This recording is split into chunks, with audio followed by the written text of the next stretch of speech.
저희가 지난 주일이 부활 주일이었습니다. 부활 주일 이후에 보통 부활절 끝나면은 사순절 기간에 고난의 설교 한참 하다가 그러다가 이제 부활절 때 부활절 예배 딱 드리고 그 다음부터는 끝난 것 같은 그러한 느낌으로 또 살아가시는 분들이 좀 계시는 것 같아서 이 부활절 이후에도 어떤 일들이 일어나고 있었는가를 우리가 한번 다시 말씀을 통해서 은혜를 좀 나누면 좋겠다 해서 오늘 본문의 말씀을 좀 바꾸었습니다. 그 16절 17절에 보면은 11 제자가 갈릴리에 가서 예수께서 지시하신 산에 이르러서 예수를 배웁고 이렇게 말씀하고 있죠. 부활하신 우리 예수님께서 제자들을 만나 주셨습니다. 만나신 그 장소가 어디냐면 갈릴리였습니다. 왜 우리 예수님께서 갈릴리에서 제자들을 만나자고 하셨을까라는 것이고요. 그러면 이 제자들을 만난 이후에 제자들의 삶은 어떻게 되었을까? 부활하신 예수 그리고 그 이후에 제자들의 삶, 그러면 그 제자들의 삶, 그들을 보면서 우리들의 삶은 어떻게 해야 될 것인가 하는 것이 오늘 말씀에 나눌 목적입니다. 지난 몇 주간 동안 제자들은 아주 극적인 체험을 했습니다. 그들이 가는 곳마다 엄청나게 많은 사람들이 몰려왔습니다. 예수님을 환호하고 기뻐하고 또 기다리면서 예수님 한번 만나보기를, 대화를 해보기를 그렇게 원했습니다. 그 많은 사람들은 사모하면서 예수님께 나아갔죠.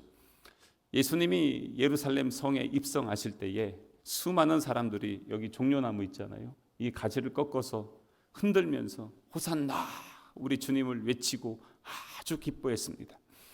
그렇게 했는데 우리 예수님이 그 일주일 동안의 시간을 보내면서 점점 분위기가 바뀌기 시작했죠. 목요일 저녁에는 이제는 내가 십자가를 지고 죽을 것임을, 그래서 우리 예수님 마지막 유월절 첫 번째 성만찬을 하면서 제자들에게 이것은 내 몸이다, 이것은 내 피다, 당신의 모든 것을 아낌없이 나누어 주었습니다.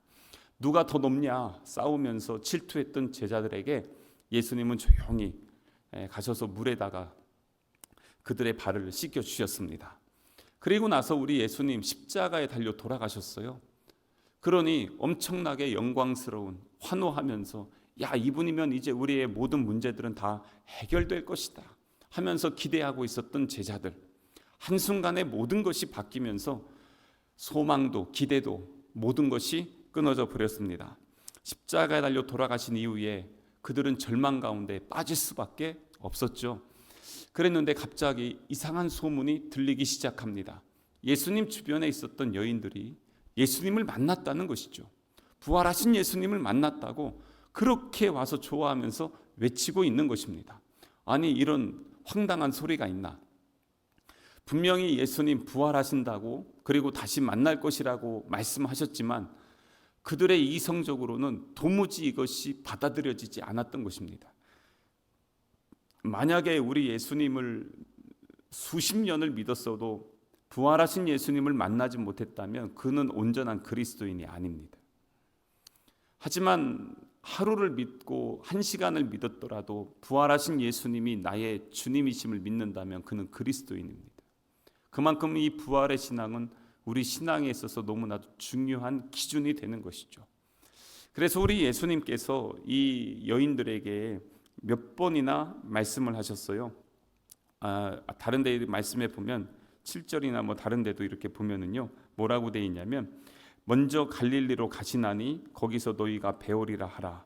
보라, 내가 너희에게 일렀느니라 하면서 그 주변에 그 여인들이나 사람들에게 제자들 갈릴리에서 만나자 이렇게 계속해서 말씀을 해주시는 것입니다. 10절에도 보면 그렇게 말씀하세요. 오늘 우리가 읽은 앞에 10절에도 이에 예수께서 이르시되 무서워하지 말라, 가서 내 형제들에게 갈릴리로 가라 하라. 거기서 나를 보리라 하시니라. 그래서 부활하신 우리 예수님이 일부러 갈릴리로 가시는 것입니다. 사실 이렇게 가보고 싶은 곳 많이 있지 않겠어요? 어떻게 보면은 예수님 태어나신 베들레헴, 예루살렘과 가깝고요. 그리고 또 예수님이 태어나시고 자라신 곳 있잖아요. 자라신 곳이 바로 나사렛이었습니다. 고향이니까 거기 갈 수도 있고요. 또한 이 예루살렘은 어떻습니까? 예수님이 십자가에 달리셨을 때 조롱하고 비난하고 희롱했던 사람들, 그 사람들에게 떳떳하게 내가 살아있다 하면서 딱 드러내면 얼마나 드라마틱한 사건이 될 수 있겠어요. 그래서 그 모든 것들을 해도 괜찮을 것 같은데 왜 굳이 갈릴리에 가서 우리 만나자라고 이렇게 했냐는 것이죠. 예루살렘에서 그 갈릴리까지는요, 남부에서 북부거든요. 직선으로 하면은 3일 길이지만 보통 직선으로 다니진 않습니다. 그래서 좌우로 둘러서 가게 되면 한 6일 길 이상 걸리게 됩니다. 그렇게 하면서까지 굳이 제자들을 거기로 오라고 하시고 거기에서 우리 예수님을 만나게 해주셨습니다. 예수님의 그 주 관심이 거기에 있었기 때문에, 그래서 거기에서 제자들을 다시 만나고 싶었기 때문에 예수님은 제자들을 이 갈릴리로 초대하는 것입니다. 물론 그 갈릴리에는요 여러 가지 의미가 있습니다. 우리 예수님 보고 사람들이 뭐라고 하냐면 나사렛 사람이라고도 하고 갈릴리 사람이라고도 합니다. 왜냐하면 갈릴리 지역에 나사렛이 있고요, 이쪽은 북쪽 지역인데 수도인 남쪽 예루살렘과는 아주 떨어진 변방이었습니다. 그리고 당시에 이 갈릴리 사람들은 약간 호전적인 사람들이라서 요즘으로 얘기하면은 독립운동했던 사람들이 조금 출신들이 많았던, 그러니까 로마 정권에 대해 대항해서 싸우는 그런 사람들이 많았던 지역이 바로 이 갈릴리 지역이었습니다. 그래서 무슨 나사렛에서 무슨 선한 게 나냐 뭐 이런 소리가 나올 정도로 이 갈릴리나 나사렛은 좋은 이미지가 아니었습니다. 근데 우리 예수님 거기서 자라셨어요. 그리고 예수님의 공생애는 여기서 시작이 됐습니다. 예수님이 세례 어디서 받으셨을까요? 이 근처에서 받으셨습니다. 그리고 제자들 부르신 곳이 어딜까요? 바로 이 갈릴리입니다. 예수님의 12 제자 중에 예수님을 배반한 가룟 유다만 남부 출신이고요, 나머지 11명은 전부 갈릴리 출신입니다. 그렇기 때문에 지금 제자들은 전부 다 예수님 그 처음 만났던 자리, 거기가 자기의 고향이었던 갈릴리에 자연스럽게 갈 수가 있었던 것입니다. 예수님이 이적을 베푸셨던 곳도 이 갈릴리였습니다. 첫 번째 이적 무엇일까요? 물이 변해서 포도주가 됐던 그 현장이 바로 갈릴리였습니다. 귀신 들린 여종 고쳤던 곳, 그리고 수많은 병자들을 고쳤던 곳, 그래서 예수님의 주된 사역지는 바로 이 갈릴리였던 것입니다. 그런데 그렇게 예수님을 불렀죠, 만났죠, 경험했죠, 누렸죠, 충만한 은혜, 기쁨이 있었죠.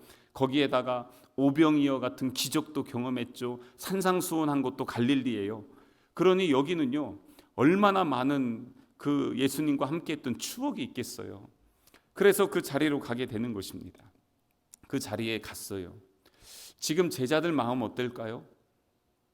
오늘 우리가 읽은 17절 말씀 한번 보시겠어요? 예수를 배웠고 경배하나 아직도 의심하는 사람들이 있더라. 부활하신 예수님을 만나고도 의심하는 사람이 있었던, 그 정도로 지금 이 부활하신 예수님을 인정하지 않거나 믿지 못했던 제자들도 있었다는 것입니다. 하물며 어떠냐는 것이죠. 그들의 마음, 절망이었습니다. 극적인 체험들, 그 많은 사람들의 영광과 환호, 바로 이어지는 십자가와 그리고 또한 죽음, 절망. 그들은 밖에 나갈 수도 없었습니다. 신명기에 보면은 나무에 달린 자는요 저주받은 자입니다. 근데 우리 예수님이 나무에 달리셨잖아요. 하나님께 저주받은 인간으로. 그래서 멸시와 모욕과 치욕을 당하면서 돌아가셨기 때문에 그분의 제자다라는 것이 밖에 나가면 이제 쪽팔려서 어떻게 말을 할 수도 없는 그러한 상황이 돼버린 것입니다. 불과 얼마 전만 해도 그 동네 예수님 다니면 그 어마어마한 사람들이 예수님 주변에 몰려들었지만 이제는 예수님의 제자들조차도 내가 예수님의 제자다라고 이야기할 수 없는 그러한 절망과 허탈함이 그들에게 있었던 것입니다. 자기의 인생을 다 투자했잖아요. 야고보와 요한은 자기의 배를 버리고 예수님 따라갔어요. 요즘 배 한 척이 얼마입니까? 배를 버리고 쫓아갔고요. 베드로는 자기 가정을 버리고 쫓아갔어요. 수많은 제자들이 자기들의 인생을 포기하고 예수님을 따라갔어요. 3년을 그렇게 살았습니다. 그리고 마지막에는 보상을 받을 것이다라고 기도했지만 하나도 받지 못하고 이제는 완전히 빈털터리 허탈함 가운데서 고향에 들어갔던 절망감, 그 자리에서 우리 예수님을 만나게 됩니다. 요즘 우리 주변에 많은 사람들을 만나면서 절망에 빠져 있는 사람들을 보게 됩니다. 왜 그런지 모르겠지만 참 힘들다는 그러한 이야기들을 종종 합니다. 가만히 있으면 옆에서 괜히 푹푹 한숨 쉬는 소리가 들리기도 합니다. 게다가 그 요즘 선거를 앞두다 보니까 그 선거를 앞두면서 사람들의 그 선거에 대한 인식이 뭐냐 이렇게 뉴스 잠깐 지나가는 거 봤는데 그 제일 많이 나오는 게 분노더라고요. 뭐 분노나 하여튼 좋은 단어가 없더라고요. 그래서 오늘 또 우리 그 목회자들만 설문조사하는 게 있어요. 그래서 설문조사하는 거 이렇게 오면 제가 매주 문답을 하거든요. 그 목사님의 가장 지금 그 고민거리가 뭐냐 뭐 이런 식으로 해서 한 1번부터 10번까지 쭉 뭐 이런 식으로 나오는 거 있죠. 그러면 전국에 있는 목사님들의 데이터가 매주 쌓여요. 그걸 이제 1년에 한 번씩 발표도 하는데 오늘 온 질문이 뭐냐면 교회에서 목사님들이 정치적인 발언을 하는 거에 대해서 어떻게 생각하십니까? 였습니다. 근데 5% 이상이 아예 그 교회 내에서는 정치적인 발언을 하지 말아야 된다 하는 것이 거의 96, 7% 될 것 같아요. 그 정도 많은 목사님들은 하질 말아야 된다. 아예 개인적인 만남에서도 하질 말아야 된다. 까지 합치면 거의 그 정도가 됩니다. 근데 극소수 2, 3%의 그 분들이 정치적 발언은 강단에서도 해야 된다가 1점 몇 프로더라고요. 이렇게 하면서 하는데 1점 몇 프로와 뭐 이런 분들이 이제 목소리가 큰 거죠. 그래서 이렇게 나가기도 하는데 대부분의 거의 모든 목사님들은 그것에 있어서 아주 싫어하고 있다는 것이 오늘 데이터로 이렇게 나오더라고요. 근데 이런 여러 가지 것들을 보면서 무엇을 느끼냐면 이 목회자들도 이러한 사회적인 것들에 민감하긴 하지만 그렇다고 해서 이것에 있어서 세상이 우리 교회를 보는 그리고 우리가 세상을 보는 여러 가지 관계 속에서 참 많이 위축돼 있고 힘들어하는 그러한 모습들을 또한 보게 됩니다. 오늘 이 제자들이 지금 절망 가운데 있는데 한국 사회가 많이 어려워하고 있습니다. 저출산도 문제이고요. 지난주에 우리 그 기독교 연합회에서 국회의원 후보자 2분 모시고 토론회를 했잖아요. 이번에 토론회 하면서 이제 제가 요거 이제 문건들 같이 작성하는 걸 했는데 지난번 토론회 할 때 그 한쪽 후보가 나오질 않았어요. 토론회를 하는데 안 나오겠다. 왜 안 나오냐 했더니 보니까 전부 이쪽 한쪽으로 치우쳐서 이쪽을 좋게 하는 질문만 다 넣어놓은 거예요. 그러니까 이쪽에서 그런 토론에 안 나가겠다, 안 나오셨어요. 그래서 이번에는 모두가 다 나올 수 있게끔 질문지를 좀 수정해서 잘 합시다. 철저히 중립적인 위치에서. 그래서 이런 거 드렸어요. 인구 감소, 서산시 인구가 18만에서 17만대로 떨어졌어요. 서산의 인구가 감소하고 있는데 그것에 대한 당신의 대책이 무엇입니까? 그리고 또한 노인이나 소외 계층들, 기독교에서 관심 가져야 되는 그러한 계층들에 있어서 당신들이 지금 내놓은 정책이 무엇이고 그것을 위한 대안은 무엇이고 그것을 위해서 말만 할 것이 아니라 공약을 했으면 어떤 재정을 가지고 어떻게 할 것입니까? 서산의 의료적인 문제 뭐 잘했다라고 하면서 이런 얘기하지만 사실 또 다른 데에서 보면은 그것 때문에 오히려 더 많은 불이익과 또 어려움을 당하는 사람들의 이야기들이 있는데 그것에 대한 대안들은 무엇입니까? 이런 류의 질문들. 그리고 마지막에 이제는 그 기독교에서 강조하는 인권에 대한 문제와 그리고 또한 당신이 기독교인들에게 나누고 싶은 이야기들을 하십시오 하면서 주도권 토론을 하면서 한 2시간을 그렇게 했어요. 제가 토론회를 쭉 듣고 나서 얼마나 큰 희망이 생겼는지 몰라요. 왜냐하면 저 2분인데 2분이 하셨던 얘기대로만 서산이 된다면 장차 서산 인구는 50만이 되고 전국에서 제일 잘 사는 동네가 되고 여기는 수소 클러스터의 화학단지의 경제적인 부어 그리고 공원은 여기저기 막 다 생기고 체육센터는 없는 데가 없는 동네가 돼버리는 거더라고요. 이야 진짜 저 공약대로만 되면 진짜 서산 진짜 살기 좋겠다 할 정도로 엄청난 희망이 생겼는데 재정적인 저기에 대해서는 재원 마련에 있어서는 별로 대답을 못해요. 그냥 어떻게든 끌어오겠다 뭐 이런 식이죠. 그래서 뭐 역시 늘 했던 거지만 어느 정도 한계가 있는 것은 인정할 수밖에 없구나. 그러니까 뭐냐면 희망은 많이 줬는데 사실상 실행이 안 될 수 있는 부분들이 있었다는 것이죠. 그래서 이런저런 것들 보면서 야 희망은 주지만 정말 그 안에 열매가 없는 절망일 수 있겠구나. 예수님의 제자들도 그런 상황이었고요. 그런데 이러한 상황에서 예수님이 그 제자들을 만나 주셨던 것입니다. 근데 만나서 그 예수님을 만났던 이 제자들이 변하기 시작해요. 절망이 희망으로 바뀌기 시작합니다. 그러면서 새 소망을 갖게 됩니다. 예수님의 말씀을 붙잡게 됩니다. 그리고 다시 예루살렘으로 가라 하거든요. 제자들이 다 갑니다. 그래서 성령 받은 곳은 어디입니까? 오늘 만난 자리는 갈릴리고요. 성령 받고 기름 부음 받고 교회가 탄생된 곳은 예루살렘입니다. 그래서 부활하신 예수님은 갈릴리에서 제자들을 만나서 그들을 변화시켜 주었고 그리고 이 갈릴리에서 변화된 제자들은 다시 예루살렘에 가서 그 일들을 감당하게 되는 것입니다. 그래서 한번 질문 드리고 싶었어요. 여러분들이 절망의 자리에 있을 때 예수님을 만났던 그 갈릴리 그 자리는 어디입니까? 그때는 언제였습니까? 라는 것입니다. 나의 그 갈릴리 예수님을 만났고 내가 회복됐던 그 자리 부활하신 예수님이 나와 함께 하신다면 바로 그 자리가 그 시간이 나의 갈릴리 아니겠어요? 내가 회복되고 다시 살아날 수 있는 그러한 장소 아니겠어요? 그래서 이 갈릴리는 절망이 희망으로 바뀌는 곳일 뿐만 아니라 또한 예수님의 첫사랑을 회복하는 자리입니다. 예수님이 이 땅에 오셨을 때 하나님이 세상을 이처럼 사랑하사 독생자를 주셨습니다. 그래서 오셨습니다. 요한복음 13장에도 제자들을 사랑하시되 끝까지 사랑하셨고 그 사랑하심은 십자가 위에서도 아버지 저들의 죄를 용서하여 주십시오. 끝없는 간구와 기도로 한없는 사랑을 아낌없이 나누어 주었습니다. 예수님의 제자들 3년 동안 공생애 하면서 예수님의 사랑의 음성, 사랑의 말씀을 들었습니다. 예수님의 사랑의 손길로 병자들이 치유되고 귀신들이 떠나가는 역사를 보았습니다.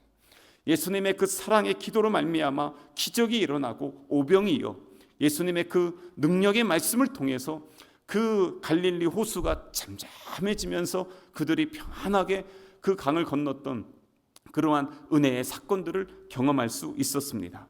사랑의 원형이신 예수님, 하나님 나라의 사랑이 어떤 것인지를 제자들에게 보여주셨지만 지금 이 부활하신 예수님이 아닌 죽은 예수님만을 생각했던 제자들에게는 여전히 고통이었던 것이죠. 그랬는데 우리 예수님께서 제자들에게 오셔서 제가 늘 이때마다 너무 좋아하는 말씀 요한복음 21장에 베드로에게 가셔서 말씀하시잖아요. 요한의 아들 시몬아 내가 나를 사랑하느냐? 내가 나를 사랑하느냐? 정말 저는요 이 말씀을 묵상할 때마다 계속 울림이 있어요. 그냥 듣는 것이 아니라 내 가슴으로 들어요. 정말 사랑하냐? 주님 사랑하냐? 너 날 사랑하냐? 나는 너를 사랑하는데 너는 나를 사랑하냐? 나는 너를 포기하지 못하는데 너는 나를 사랑하냐? 나는 여전히 너와 함께 하는데 너는 나를 사랑하냐? 나는 너를 이끌어주고 너를 치료하고 싶은데 너는 나를 사랑하냐? 계속해서 그런 울림이 있어요. 주님은 나를 위해서 십자가에서 죽으시면서까지 계속해서 그것을 부어주셨는데 그러면서 찾아오시는데 그 자리가 바로 어디였습니까? 갈릴리 호수였습니다. 여기에서 그래서 우리 복음성가 있잖아요. 갈릴리 바닷가에서 주님은 시몬에게 하면서 찬양하잖아요. 사랑하는 시몬아 너 날 사랑하느냐 하면서 이 자리에서 그래서 베드로가 또 예수님의 제자들이 예수님의 사랑을 다시 회복하게 됩니다. 그래서 이 베드로전서 4장에 보면은 베드로가 그렇습니다. 여러분, 서로 사랑하십시오. 사랑은 허다한 것을 덮어줍니다 라고 그렇게 설교를 합니다. 근데 그 설교가 왜 어떻게 나올 수 있었겠어요? 예수님이 자기를 덮어주신 것을 경험했기 때문에 그런 것입니다. 예수님을 부인하는 정도였습니까? 저주까지 했습니다. 그랬던 나에게 오셔서 회복시켜 주셨던 그 예수님을 기억하고 경험했기 때문에 그는 평생 설교하면서 그 설교한 거예요. 여러분, 우리는 서로 사랑해야 됩니다.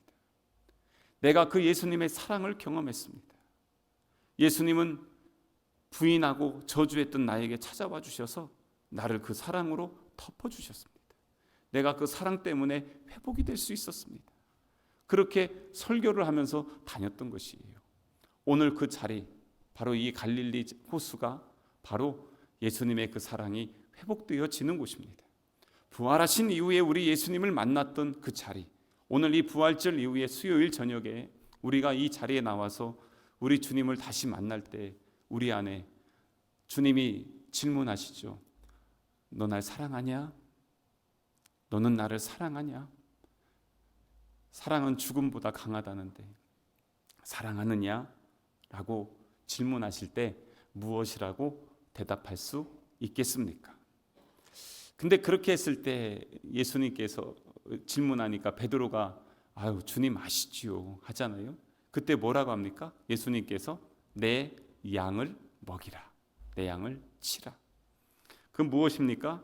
이 갈릴리가 바로 다시 우리 예수님의 사명을 받는 자리가 되는 것입니다. 그래서 오늘 말씀에도 17절까지도 제자들 중에는 의심하는 사람들이 있었습니다. 정말 이분이 예수님이신가? 그런데 그때 우리 예수님이 18절부터 20절까지 무엇을 주십니까? 사명을 주시는 것입니다. 이게 바로 사명입니다. 그래서 하늘과 땅의 모든 권세를 내게 주셨으니 예수님이 하늘과 땅의 모든 권세를 갖고 계신다는 것입니다. 근데 이 권세를 이제 누구에게 주십니까? 제자들에게 주시는 것입니다. 그러므로 너희는 가서 모든 족속, 모든 민족을 제자로 삼아 아버지와 아들과 성령의 이름으로 무엇을 하라고요? 세례를 베풀라는 것입니다. 그리고 또한 내가 너희에게 분부한 모든 것을 가르쳐 지키게 하라. 이게 바로 우리에게 주신 마지막 사명인 것입니다. 유언이죠. 예수님이 십자가에 달려 돌아가시기 전에 주셨던 유언이 있습니다. 그것은 새 언약 요한복음 14장, 15장, 16장에 나와 있습니다. 새 계명을 주노니 너희가 서로 사랑하라 하면서 계속 말씀하셨어요. 구약의 율법의 완성을 거기서 이루어 주셨어요. 그랬는데 제가 더 중요한 것 그게 뭐냐? 부활하신 예수님이 주신 말씀이에요.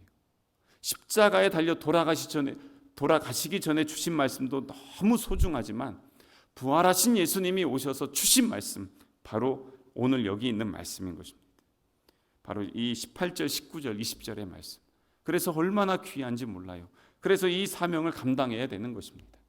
선교적 사명을 감당하는 것, 한 영혼을 구원하는 것, 그리고 또한 그들을 통해서 하나님 나라를 세워나가는 것, 그게 바로 우리 예수님께서 우리에게 기대하시고 기뻐하시는 일이라는 것입니다.